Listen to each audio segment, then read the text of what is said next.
Welcome to Families in Action. Welcome back to Families in Action on your hometown station, AM 1220 KHTS. I'm Cary KHTS. We're talking about April, which is Alcohol Awareness Month, and I'm going to turn it over to Richard. Thank you, Sam. I have to apologize to our port operator. He's been sitting here for 300 years since the earth cooled, and I called him Jason, and his name is Justin. And I called you Richard, and your name is Michael. That's right, Sam, you did. That's right. Okay, then. You know, we might be making fun of stuff and keeping it a little light, but the bottom line is the amount of people that lose their lives every year to alcohol-related deaths, and of course, drug and alcohol-related deaths is crazy. And before we went on break, we were actually talking about when somebody's in trouble with alcohol and they keep getting arrested, they now put a system in their car, in their automobile, that they have to actually have a breathalyzer before they can even drive. Justin, or as you say, Jason, Justin, suggested that we put those in all cars. And imagine this. I know people are saying, well, I don't drink, and why should I have to breathe into my car before I drive? Because it's saving how many lives? How many lives do we lose every year? Innocent lives to somebody that decided to get in their car and drink and drive. Right. That's right. That's why you would want that in your car, because maybe you don't, but to go, and you might have saved 300 people. That's why you do it. And you know, again, I want to reiterate this. We're talking, and these are just people that admitted to doing it. But why? I mean, I hate to say it. I'm going to take it back for one more second. Sure. We wear seatbelts. Why? To stay safe. To stay safe. We have that in our cars. Why? To keep ourselves safe and everybody else. It just makes perfect sense, Justin.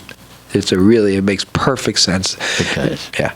And what I was going to say is that these are the numbers of Americans that admitted to it, but more than 4 million Americans are admitting to driving while intoxicated in the past month, which means 48 million a year. So if we have 48 million people who drive drunk, so if we had in these cars the breath deal where you have to breathe in it, if you're drunk, your car won't run. Right. 48 million people would not be driving, would not be behind the wheel. They'd be off the road. Drunk, putting their lives and everybody else's at jeopardy. And you were talking before That's we went why on. it's a great idea. You were talking before we went on, Cary, about seeing somebody on a motorcycle that was obviously higher intoxicated on the road, and they were all over the place. All over the place. I don't know how he made it. I don't know if he made it. He was on the freeway, and he was all over the place, and I lost him somewhere. So it's so crazy. But I was with a friend of mine once, and lots. But we saw somebody so drunk they were kind of side swiping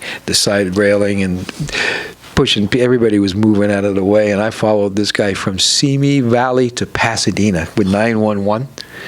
Finally, the highway patrol, I don't know how he didn't hit people. Everybody was moving. When he pulled over, I pulled over, and the cop had him. The guy got out of the car and fell flat on his face.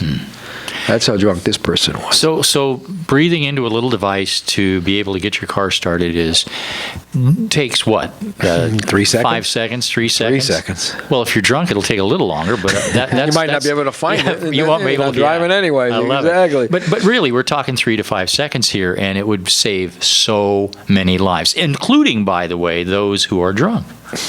Absolutely. And we just as soon they come out of a bar or wherever they are and stumble over their vehicle and puff and not even be able to find it, or if they puff it, it's not going to start for them. Call a cab. And if not saving your life, you won't get arrested. That's right. You won't kill people, innocent people. Yeah, there's just so many. There's so many positives when it comes. How would you like to that? I think we need to go on a mission, Mike. We'll take Justin with us. You want to go on a mission? Yeah, really. Why don't we start lobbying? I'm serious. I'm very serious about it. Yeah, I think that. I got some ideas. That's a good idea. I think we really need to do this. Breathalyzer. Can't get it started unless you can blow it. Well, hey, if they can make you wear seatbelts, why can't they make you breathe in something? And they can make you wear a helmet when you're riding a motorcycle. I know. I have a few of those things. Let's not even pop up the engine. Okay. Here's another one from the action file. Action or drugs trouble can be inherited. Cary, I want to see if you agree with this. And this comes from the Sydney Morning Star. 50% of the risk of drug or alcohol dependence is genetic. Does that work for you? I would agree with that. Good deal. But you know what? Yeah, never mind. I was going to say it doesn't even really matter. But what does matter is if, as a parent, we have an alcohol or drug problem, or there's alcohol or drug in our history, which is almost every family. Almost every family has somebody, but it's just a good conversation to have with your child. Hey, we have problems. We have alcoholism or drug addiction in our genes. We need to be a little more careful. And according to this article, there are some other genes we have to be aware of. According to Dr. Margaret Smith, who says although there is no single addiction gene, there's a cluster of inherited traits that can make some people more vulnerable. Now listen to this, and I'd never heard of this before. Maybe you have, Cary. It's called they were calling it the novelty-seeking gene. Right. Some of us are born with a novelty-seeking version of a gene called DRD4 that can color our lives in different ways. It can be part of why some people are drawn to base jumping or skydiving, but it's also linked to opiate dependence, smoking, alcohol use, and risky behavior. It's called instant gratification. It's that gene that wants that quick fix right now. You know, and it doesn't have to be alcohol or drugs. It could be alcohol or drugs. It could be skydiving, like you said, working out too much. It could be racing. Any of that quick, immediate fix. Even gambling, buying something. You know, where somebody says, I'm going to go buy that. It's going to make me feel so good for at least an hour. There you go. And this goes on to say that the thing about this gene is that it has different effects depending on which version you have. The long one, the short one, or the middle-sized one. It's the long one that can steer you towards sensation-seeking, while the short one puts you on the other end of risk-taking spectrum, so you'd be content to jog as opposed to free climbing on a cliff face. Right, and it's that obsession that comes on. I mean, what can we do? Let's say running. Somebody that likes to run, they can run, two, 3 times a week, or somebody that has to do it every single day, always. And we hear of the runner's high. Runner's high, exactly. Yeah. They're getting a lot more than just exercise by doing that. And this speaks to the behavioral health that you and I are both involved in. Much as 40% of those with depression can trace it to a genetic gene. Yes. And all of that brings us up, Cary, to May is Mental Health Month. And by the way, there is, when you talk about depression, I was having a discussion with someone today at Behavioral Health about depression. There's different kinds of depression. There's the depression where you have a fight with your girlfriend or husband or wife or whatever the deal is, and your boss or whatever it is, and you're going through a depression. You know, you lost your job, whatever it is. It's going to sit on you for a week or two and slowly kind of go away, and you can now face your world, right? Then there's what you call clinical depression that makes it so you can't get out of bed. You lay in bed for 3 days at a time, 5 days at a time, and you just can't really focus on life. You think about suicide and that kind of stuff. That's clinical depression. I'll tell you what, clinical depression, even sometimes with therapy, does not work. You might need therapy along with sometimes medication, short-term medication. And I'll tell you that we made great progress in the last decade when it comes to medication. Great progress. Yeah. There's a lot of different things out there that can really help us get through clinical depression. And as we know with the patients that we see, Cary, that so often when they're depressed or have schizophrenia or whatever, they self-medicate. Right. And so they start using drugs and alcohol to make them feel better, and so now they have 2 problems. You got to drink to feel a little bit good. You have to take pills to go to sleep at night. You have to take Xanax and that kind of stuff for anxiety. So it becomes a vicious cycle. You know, I want to drink because I want to feel good. Oh my God, I'm having anxiety. Give me a pill, and I can't sleep. Give me another pill. So all of a sudden, it's a whirlpool of crap. Wow. Well, now here, moving on to April is Alcohol Awareness Month. You wrote an article sometime back called "Alcohol Poisoning: A Reality, Not a Myth." And alcohol and drugs are involved in. And this is frightening, these statistics that you quoted. I keep getting all these text messages from people that are listening. Yeah. I mean, I got like a dozen, but they're not calling. They're just texting. 661-298-5487. Yeah, I got like a dozen text messages and emails. It's like my thing's blowing up here. Okay, Cary, 65% of all drownings have an alcohol or drugs involved. 64% of all rapes, 50% of all assaults, 50% of all domestic violence cases, 60% of all child abuse cases, 40% of all fatal auto accidents, 50% of all murders, and 20% of all suicides all have alcohol or drugs involved. Say that again. I Oh, was my focused goodness. on these text messages. Yeah. And again, this comes from an article you wrote. I know, I This is remember it. so important. Alcohol and drugs are involved in 65% of all drownings, 64% of all rapes, 50% of all assaults, 50% of all domestic violence cases, 60% of all child abuse cases, 50% of all murders, 40% of all fatal auto accidents, and 20% of all suicides. Wow. So if we were to get, it's just, you know what, it's just mind-boggling. You know? It Isn't is. Because if we were to take some of that alcohol and drugs away, all these people that are getting abused, molested, raped, murdered, I mean, I can go on and on, would be okay. Yeah, over half of them. In some cases, over half. Yep. Where's my plug? I want to plug this thing in. Let's see. We have a caller? We do. I think you might be surprised. I'll let you bring the caller in, Mike. Goodness, let me put on the headphones here and see what's happening. Yeah. Hello, is our caller with us? Hello, this is Mary Jane Doherty. I think I know you, Mike. Oh, my goodness. That would be your wife. Hello, Mary. How are you? It's so nice I'm- for you to call in on the program. You better get your radio voice off. Well, what are you calling us about, Mary? Well, first of all, I really appreciate all the hard work that the two of you are doing and bringing all this information to light. And secondly, I really appreciate the radio station taking the time for a show like Cary's for 13 years, which is really great. I remember when we moved here, Mike, remember in 91 how small Santa Clarita was? It was. The mall wasn't even here. I know.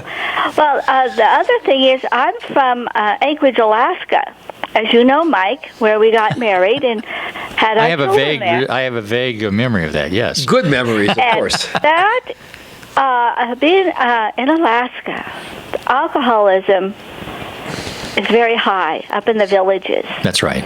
It's very hard, and I'm very thankful for the Anchorage community that's doing a outreach for them, which is great. Also, I wanted to say, remember that time where we produced the whole AA Big Book Yes. at 1 year? Yeah, we put it on videotape. Very cool. It's done a lot of good for a lot of people out there. Mary, you there? I think we. I am. I was going to ask you. I'm going to make a little bit of light of this, but there is a lot of alcoholism in places that have colder climates, and there are a lot of folks up in those villages that end up dying every year because they get in a snowmobile crash in the middle of the winter because they were absolutely drunk. So, again, it's getting behind this big piece of equipment and driving off. Boat accidents, Oh, car my crashes, goodness. snowmobiles. Well, this statistic that I read about 65% of all drownings, they're out there in their boat and they're drinking and carrying on, and next thing you know, they fall overboard. And Well, that's like we were saying earlier. When you put alcohol into your system, it's called fake false courage. You could talk more. Hey, I could talk to girls. I could talk to guys. Exactly. I can fight better. I can swim better. I can this better, and you can die better too. yeah, So it's really. I know. And outside of Anchorage is a community called Big Lake, surrounding a very big lake. And as you know, Mike, every summer, 4th of July, the radio ads about don't drink and, be on your boat. Mm-hmm. And how many accidents happen because of drinking. every year. And I was also, if you go to the Kern River, you ever been up to the Kern River and there's those signs of how many drownings they are this No, I year? haven't seen the signs. Oh, yeah. but- Every year there's a big sign, 300 deaths, whatever it is. And a large amount of those deaths are people that are out there drinking. And they're trying to hit the river, and they just can't do it. Oh, it's so sad. Yeah. So, Would you be all for for having a breathalyzer lock on ignitions for vehicles, Mary? Oh, yes. Wouldn't that be something? Okay, now, so how would people get to work, go to school, pick up their children from school? I would love to see that across a community for a test. It would be great. Well, see, now we just went from 3 of us, Cary, Mike, and Justin and Mary. You know what? I think I want to do that. Maybe every week we'll start asking questions and just see if we could start rallying some people up. And if we do, good idea. I don't mind really pushing this on a national level, because if we do the numbers, I mean, just the numbers you have, it's incredible. You know what I'm saying? No, it's sad. Yeah, it really is. So if this might be a way to save a lot of lives. And excellent. Appreciate all that you're all doing. Keep up the great work. Also, for me, I'm going to go back into when I was in high school, and I believe I was a junior in high school at the time, and 3 of my friends that were cheerleaders were driving home from a game, and a drunk driver crashed and killed them, but not the driver. I remember that very well because one of those was the sister of a very good friend of mine. Yeah, well, I'll tell you what, all you got to do is drive to Central Park.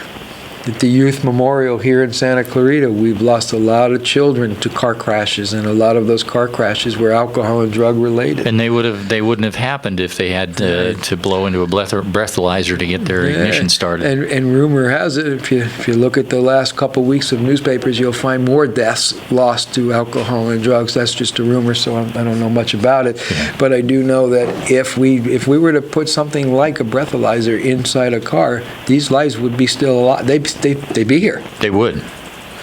I love it. I like it very much. Thank you again for all that you all are doing.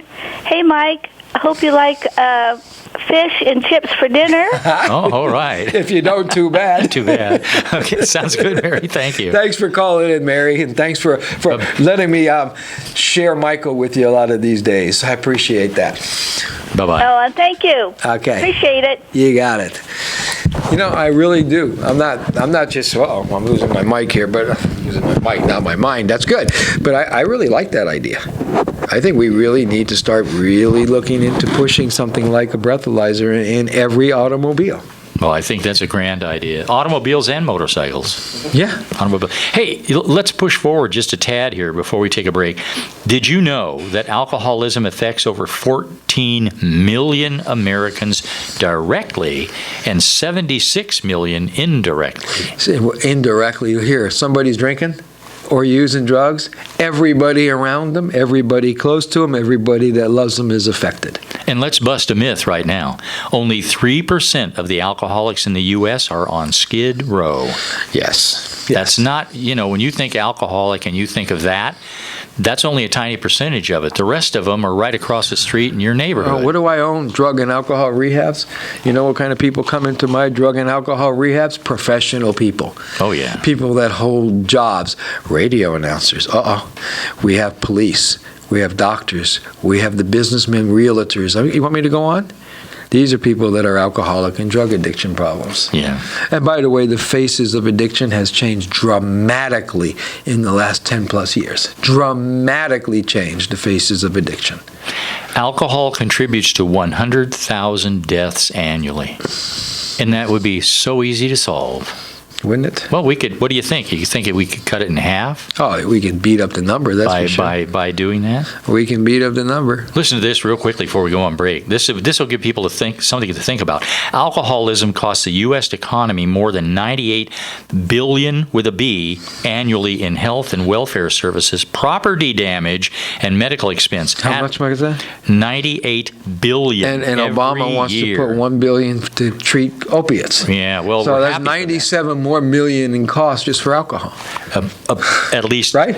Yes, at least 2% of all employees have alcohol problems, costing industry more than $40 billion with a B in lost employment and reduced productivity. Oh my!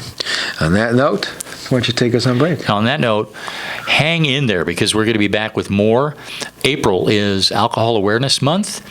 You're listening to Families in Action right here on KHTS AM 1220, your hometown station. Try to love one another right now. It's pretty hard to do that when you're drinking and driving and killing somebody. Or under the influence of some kind of drug out there. Or under the influence of some kind of drug out there. This is, my name is Cary KHTS, along with my co-host Michael Doherty. And again, it's Alcohol Awareness Month, and we're trying to bring awareness. I mean, the numbers speak for themselves, Mike. Well, I should read this again. Yeah, you should. More than 4 million Americans are admitting, Cary, these are just the ones that will admit it, are driving while intoxicated in the past month. Or, if you look at it over a year, that's 48 million Americans. Almost 50 million people drive drunk. Making you think about, hey, do I really want to get in my car and go drive down the road? Well, you better beware. I'll tell you, my kids are grown, and they're all out of the house except for my daughter, Courtney. But she has a car. And every time she's in Mammoth today, right? Mm-hmm. And she called me yesterday, said, I'm going to Mammoth. I'm not driving, my friend. I still panic. Of course. Because the most dangerous thing we do every day is get behind the wheel of a car. It is the most dangerous thing. We're surrounded by metal. We're driving 60, 70 miles an hour down the street. And then you got 40 million people driving drunk every year. No. It's very frightening. It is. And think of this for a moment. This just occurred to me. These people that are intoxicated on alcohol or drugs, in many cases, they're also on the phone and they're texting on top of it, which is already bad enough all by itself. Well, you ever get behind somebody that the car is weaving and you go, okay, they're either high or they're on texting the or they're on the phone. Or sitting at a red light and you got to wait 10 more seconds because they haven't finished texting? Yes. Well, that happened to me today. Yeah. Oh, yeah. On the way here. Right. They didn't happen to notice that the light turned green. No, that happens. Doesn't that happen all day? Put that thing down and drive your car. Yeah, I'll tell you one thing. I was definitely guilty for many years of texting and driving. I'm not guilty of doing that anymore. I'm not going to do it because I'll tell you what, I've looked up a few times and went, oh boy, and I could have got myself or somebody else in big trouble. To me, it's just as bad as driving drunk. So if you just joined us, here's what's going on. We're talking about the fact that automobiles and motorcycles should have a breathalyzer ignition system where you have to blow into it and prove you're not high or intoxicated before you can start your engine. You can't really prove you're high. It won't stop the drugs, but it sure will stop the drunk driving. I misspoke, but nevertheless. But you don't do that much. 40% of all fatal auto accidents are because of drugs or alcohol. 40%. Nearly half. Yeah. And what about all those other statistics of child abuse, and domestic violence, and rapes, and murders, and you have the numbers. 64% of all rapes are alcohol or drug related. So let's think this through. 64%. I think that number is low. I think it's higher. 64% of all people who rape somebody do it because they were drunk. 60% of all child abuse. That doesn't mean they weren't cases. Jerks, I have to say, but yeah, child abuse cases. 60%. People smacking their kids around? Come on. Get out of the city. Can you imagine? Think about that. Think about that. You're drunk, come home, and your kid gets beaten for it. 50% of all domestic violence cases. We've talked about this before. You're drunk, and you take it out on your poor, lovely wife or husband. Remember what I said about they should have a breathalyzer for your brain? Yeah, they should. It's an IQ test for everybody. Right? Really? Wow, Cary, this has been a heavy show. It's been a heavy show. I mean, drugs and alcohol are just wreaking havoc on our society. They are. So I don't care who you are. You got to admit it. That's right. The numbers are right here. Yeah. You can't deny it. We're not making these up. No, these are real numbers, real statistics, real facts. Playing havoc with our society. And we never know when we're going to get behind the wheel of our car and be the victim of a drunk driver or somebody that's high. I'll never forget this mother. She called us a couple years ago to thank us. Her daughter had a year and a half sober. She was 18 years old, went through our adolescent program, but she called us to thank us for that, but she did call us to let us know that her daughter was killed by a drunk driver. So, I mean, the stories go on and on and on, and they're real stories, and they're real people, and it's real life. So for the people out there, you know what? When you're ready to go out and drink or whatever it is, be responsible. Don't have a car with you. And they've only been hearing that for how many years? Get somebody else to drive you, call a cab. No, they're going to get behind the wheel. And they'll get religion when they're sitting in jail. Yeah. Or laying After in a they've hospital killed how bed. many people? Yeah, exactly. Hey, you know what? Yeah, it's Alcohol Awareness Month. Think about what you do before you do it. Become a role model for society. Until next week, this is Families in Action on your hometown station, on our hometown station, AM 1220 KHTS.